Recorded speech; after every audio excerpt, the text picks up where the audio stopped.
Welcome back to my YouTube channel. If you guys are new to the channel, be sure to click that subscribe button and turn on post notifications. I would like to give a special thanks to South Dade Toyota for giving me time with the 2022 Toyota Tundra Limited. And yes, I did show you guys a Tundra review, but that was the SR5. This was the limited model and it's painted in the same exact army green color. We'll talk about that in a few moments. But if you guys are on the market for a Toyota, you can come check out South Dade Toyota and ask for Wilford. He will get you into a new or pre-owned vehicle. In today's video, I want to know, is the Tundra worth its price tag? You guys have to stay towards the end of the video to figure out if I actually think it's actually worth how much Toyota is asking for. But let's talk about the front styling here of the Toyota Tundra. As you guys can see, this is all new for this generation. It's been about 15 plus years since Toyota offered a new generation of Tundra, and finally this vehicle shows what Toyota took so long to do, which basically showed this vehicle off in a really good design cube. Let's talk about the grille here. As you guys can see, it does have this gray painted grille here with the Toyota emblem.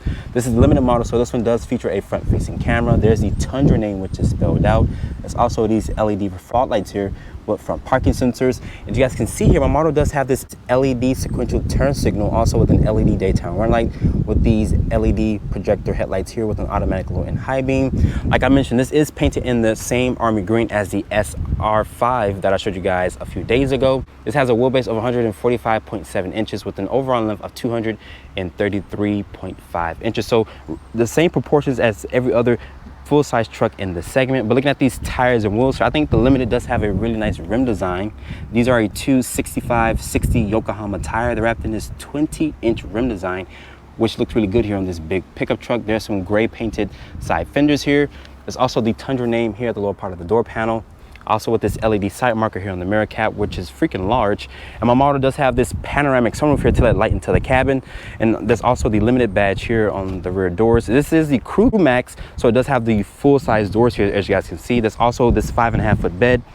And there is this neat feature here. Once you press that, the bed will let down, and Toyota says this can tow up to 12,000 pounds properly equipped, and the bed capacity is at 1,920 pounds. So this is very durable, and it also uses a composite material so it doesn't scratch or rust. There's also LED lights back here in the back, and you also get this plug here. It's not like the Ford, which has this onboard generator, but there's some anchor points down here so you can tie some things and whatnot, and there is some rails so you can basically hook up a tonneau cover and whatnot, so you can do a lot of things with the bed. And as you guys can see, I also have the rear glass lowered down, so Toyota still offers that nice feature. But lifting the tailgate back up is very light, it's damped.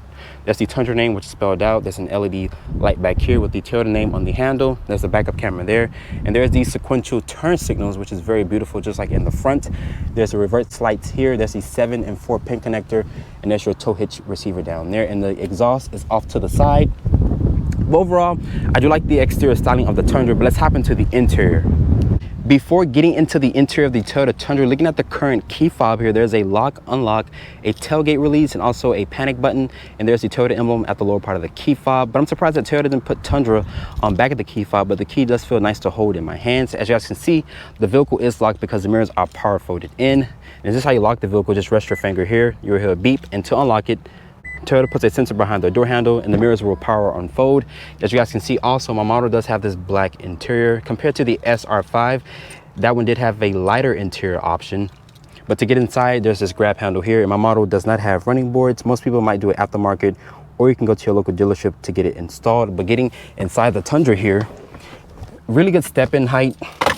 As you guys can see, great visibility throughout this truck. But reaching over to shut the door of the Tundra, the push button start is right here.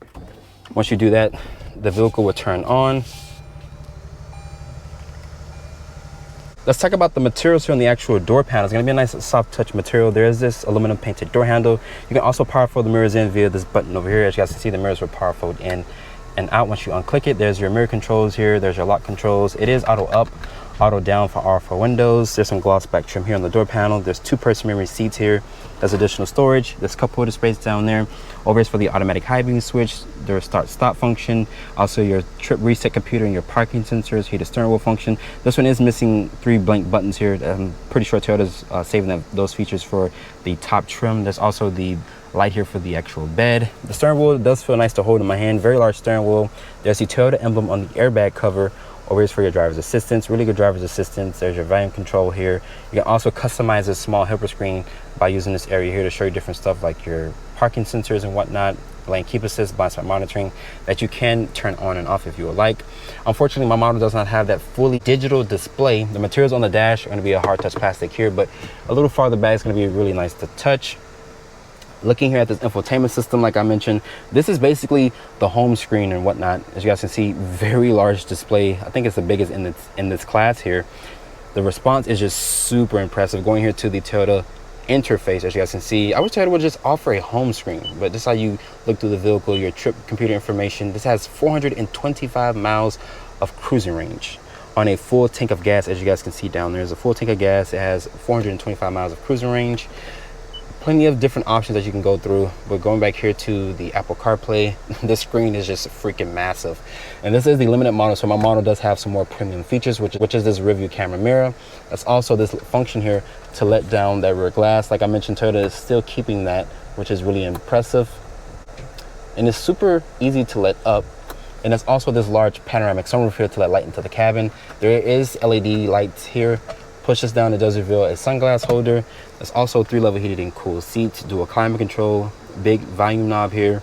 There's also a wireless phone charger, electronic parking brake, auto hold. There's also the trailer assist here. You can also access the camera via this button here. Once you do that, it's like a perimeter scan. It will search around the vehicle, which is very odd. My truck is green, but this is a brown truck. I think that you can change the color through the infotainment system, if I'm not mistaken. There's your stability control here, and my model is missing that manual mode, which I think that was the adaptive suspension, which will lower and raise the vehicle. It does not have that, unfortunately. Putting the vehicle into reverse here, it does reveal a top-down 360 view.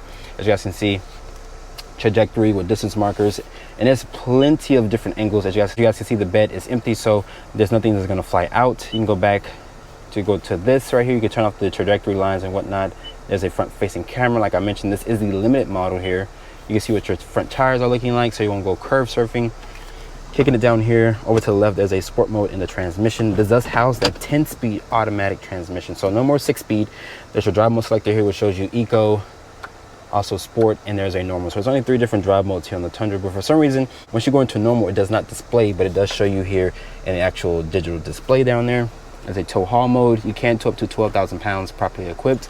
There's a lot of storage space here, 2 cup holders, and you can slide this back. I didn't show you guys that in the SR5 review, but there's this storage space here.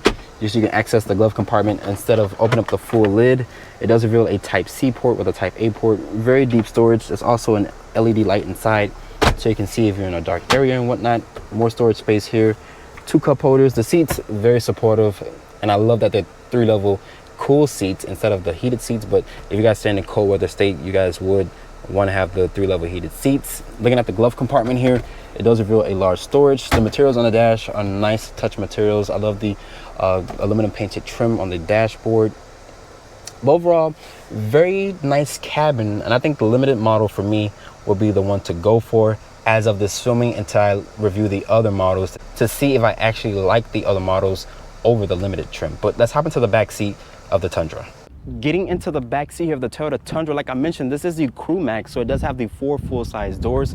But before getting back here, there's this tab here. You pull it, and once you lift this up, it does reveal some underfloor storage, so you can put your work equipment and whatnot. If you guys go for the hybrid powertrain of the Toyota Tundra, which is not available as of this filming, this is where the battery pack will live. And Toyota does throw in this first aid kit, as you guys can see right there. So you can put some work equipment and whatnot underneath the rear seats if you would like. But getting inside the Tundra here, Toyota does give you this grab handle. But getting inside this truck, my model does not have running boards. But me personally, I'm only 5'8", so I don't have a hard time getting into the interior. But I do have a lot of headroom here, even with this large panoramic sunroof. Keep in mind the SR5 that I showed you guys did not have that feature. But looking down here, Toyota says you get around 41.6 inches of legroom. This is where I have the seat to drive. There is 2 map pockets back here for storage. There's rear cup holders. There's also with rear air vents, additional storage here. There's a type C with a type A port, household outlet. As you guys can see here, the floor is not flat, but you can fit a middle passenger here. So 3 people can sit across in comfort. And above me, like I mentioned, there's this large panoramic sunroof, which is a first for the Tundra. There's also LED lights, as you guys can see. And you can let down this rear glass. Toyota still offers that nice feature, which I think is very cool. The materials on the door panel are going to be a nice material. Is this aluminum painted door handle. The switch gear, of course, feels really high quality. There's some storage here. There's also cup holders and more storage as well. Pulling this armrest down here, it does reveal 2 cup holders. I'm surprised that Toyota didn't put heated or cool seats here. But overall, the back seat of the Tundra feels as spacious as a Ram 1500. Let's talk about the powertrain specs here for the Toyota Tundra. Toyota will offer this with 2 powertrains. Let's talk about the hybrid option, which Toyota calls their iForce Max. That powertrain will make 437 horsepower and 583 pound-feet of torque. And as of this filming, I do not have that powertrain. I have the base powertrain, which is a iForce, is a 3.5 liter twin turbo. There is no more V8, of course. This powertrain right here makes 389 horsepower and 479 pound-feet of torque. It is paired with a 10-speed automatic transmission. Fuel economy is rated at 18 in the city, 23 on the highway, and 20 combined. And Toyota says this can tow up to 12,000 pounds properly equipped. And this does have a payload of 1,920 pounds. Yes, I know the numbers are down compared to the other competitors in this segment, but this truck is still very doable. So kicking off the driving scene here in the 2022 Toyota Tundra, this has the base powertrain, which is an iForce 3.5 liter twin turbo V6. Of course, you guys know there's no more 5.7 liter V8 underneath the hood. Let's come to a stop here and floor it. It's a little bit of lag. And all of a sudden the truck just picks right up. That 10-speed auto is beautiful with this powertrain. There's no more 6-speed automatic. That transmission is long dead and gone. So Toyota doesn't offer that anymore. They have a beautiful in-house 10-speed auto that they designed themselves. So now this competes with the Chevy and also with the Ford with the 10-speed auto. Let's turn off the traction control here. If I remember where it's at, there it goes. Everything is off. I'm going to brake boost it. Oh God. Oh, I just left 2 black skid marks in the road. But this truck is just beautiful. I love this powertrain. This is the base powertrain. I should be driving the hybrid version once Toyota sends one to my house. Now that's the iForce Max. That makes 437 horsepower and 583 pound-feet of torque. That's also hooked up to a 10-speed automatic transmission. So still beautiful powertrain that I haven't driven yet. And as you guys seen from the inside scene, when I show you guys the back seat area, that seat will basically be where the battery pack lives. So Toyota has it inside the cabin to keep it from getting, damage from, water and whatnot, and also extreme heat. But this truck is just super good. I love everything about it. I think the Limited is the trim that I would go for as of this filming because nicer materials. I like this army green exterior color. The dealership is getting them in stock very slowly, but I should be reviewing all trim levels of the Tundra, from the TRD Pro, the TRD model. I did review the SR5, and me personally, a lot of people look at this truck. This truck looks different from the other competitors in this segment. Large grille, futuristic styling. I wish it did have paddle shifters though, but there's a manual mode in the transmission, which me personally, I wouldn't even try to mess with that. I would just like to use the paddle shifters. Visibility out of the Tundra here is great. You have a great commanding view all throughout this vehicle. You can also let down the rear glass if you would like. Big side mirrors. This does have cruise control, also the emergency braking, lane keeping assist, blind spot monitoring. Let's do another run here just because we can. But I think this truck is probably like a 6.5 second truck. I'm not gonna brake boost it. There's some lag, but once it gets right there, it's gone. And this truck is just off. This thing is pretty damn fast. So you will make a lot of people look at you like, whoa, that's a truck moving that fast? This truck is super impressive. The seat comfort in here is up to par. The 3-level heated and cooled seats. I showed you guys the SR5. That one had heated seats.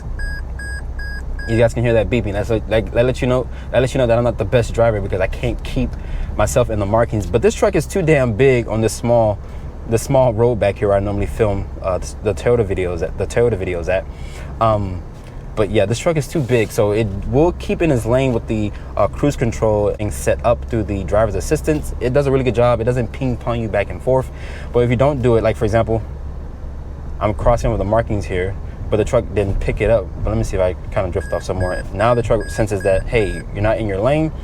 But I do like this army green exterior color as well. I did review that on the base SR5 model. That SR5 model did have the premium package that you guys told me, so it did have the larger screen like this one. Also heated steering wheel function, heated seats, but it was missing like cool seats, the panoramic sunroof option. So if you guys want a base truck, the SR5 with the premium package is a really good choice. But this Limited here will be the truck of my pick because it does have nicer materials. also more features. But like I mentioned, I will be driving every single trim level of the Tundra. I'm just waiting for Toyota to send me one to my house so I can test for like a week or so. This is rated to get 18 in the city, 23 on the highway, and 20 combined. And I promise I'm the best driver. This truck is making me seem like I can't stand the markings. But like I mentioned, this is a very narrow road, and this truck is really wide across. As you guys can see, I could barely touch the other door. All trucks are becoming bigger. Everything is becoming bigger nowadays. So some roads have to get expanded because everything is becoming larger, wider, taller, and more heavier.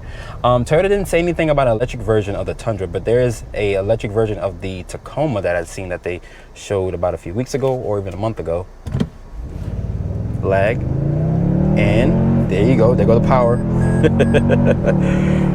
But man, this truck is so damn quick. For this not to be a V8, this truck is just super impressive. And Toyota, bravo with the powertrain. I love this powertrain. This is probably one of my favorite trucks of 2022 as of this filming. I'm telling you, I love the Tundra. I love the futuristic concept styling. I love the interior. My model is missing that full digital display, which I think Toyota should offer, especially on the limited trim. I don't think you have to go for the top trim in order to get those features. Let's talk about the towing capacity. Toyota says this can tow up to 12,000 pounds properly equipped, and it does have a payload of 1,920 pounds. So it's still very durable. It's not best in class. That's up to Ford, and I think Chevy is underneath them. Ford can tow up to 14,000 pounds, but there's no one towing 14,000 pounds. Let's be honest here. If you guys know someone that's towing that much, let me know in the comment section down below. But overall, I'm very impressed with the Tundra. Toyota did a really good job. I love this powertrain. This powertrain is paired very beautiful with the 10-speed automatic transmission. After spending time with the 2022 Toyota Tundra Limited, the question I asked in the beginning of the video is the new Tundra worth its price tag? And the simple answer for me is going to be yes. Starting price here for the Limited is at $48,900. This includes destination. This one stickers for $59,645. Hope you guys have enjoyed this review here. Be sure to follow me on Instagram at Drive1Reviews and hit that subscribe button. And I'll see you all in the next review.